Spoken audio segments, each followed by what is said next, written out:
Eighth question is the number of terms in the expansion of this. Now this is a very simple, very tricky question. Now if you see the expansion carefully, if you concentrate carefully on the expansion, you can see that whatever I have rounded off, it is nothing but 1 plus x the whole cube. Yes, it is in the form a cube plus b cube plus 3ab into a plus b. Yeah, this is actually from high school level maths, we can immediately understand that this is nothing but, when we look at the coefficient and when we look at the terms, this is nothing but 1 plus x the whole cube. Therefore, this problem becomes, so we are going to get 1 plus x the whole cube, and this has a power again 6,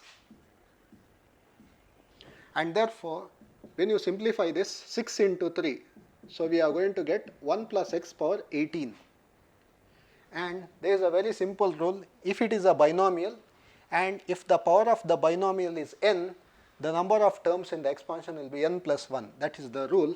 Therefore, number of terms, so therefore number of terms in the expansion will be 18 plus 1, that is 19, and hence option B 19 will be the answer.